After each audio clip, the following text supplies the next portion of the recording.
গতকাল বিকেল থেকে অতিরিক্ত ভারী বৃষ্টিপাতের কারণে নদিয়ার কৃষ্ণনগর শহরের অধিকাংশ ওয়ার্ড জলমগ্ন পরিস্থিতি। আর অধিকাংশ ওয়ার্ড জলমগ্ন পরিস্থিতির কারণে নেই জল নিকাশের সঠিক পরিকাঠামোর ব্যবস্থা। আর এই নিকাশি নালার ব্যবস্থা না থাকায় কৃষ্ণনগর পল্লীশ্রী বারোয়ারি সংলগ্ন মংলোপাড়ার একাধিক এলাকা সহ একাধিক জায়গা জলমগ্ন। একটানা ভারী বর্ষণের ফলে বিভিন্ন বাড়িতে বৃষ্টির জল প্রবেশ করায় বাড়িতে বসবাসে অসুবিধার সম্মুখীন এলাকার সাধারণ মানুষ। এইখানে সমস্যা বলতে সব অনেক কিছুই সমস্যা আছে, যেমন ধরেন জল একটু বৃষ্টি হলে এখানটা পুরোটা জল জমে যায়, এই রাস্তাটায় পুরোটাই জল জমে যায়, কোনোদিন পরিষ্কার নিকাশির কোনো ব্যবস্থা তো করেই না।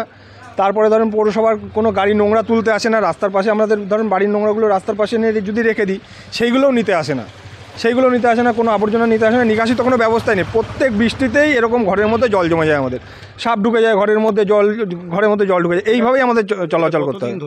এটা বিগত 4-5 বছর ধরে এরকম চলেই যাচ্ছে।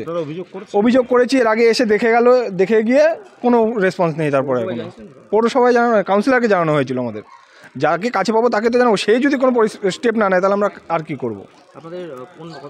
8 নম্বর ওয়ার্ডে প্রগতি চৌধুরীর ওয়ার্ড এটা। এসে দেখে গিয়েছে উনি, তারপরে কোনো ইয়ে হয়নি। আমার নাম শিবু সাহা। পল্লীশ্রী বারোয়ারিতে কী সমস্যা হচ্ছে বৃষ্টির জন্য?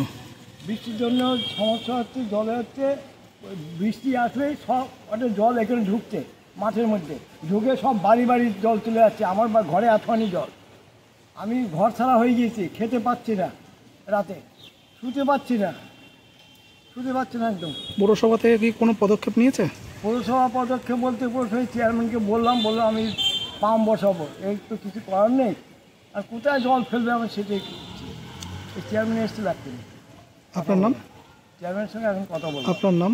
আমার নাম হচ্ছে স্বপন গাঙ্গুলি। জায়গার নাম? জায়গা পল্লীশ্রী।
ঘরের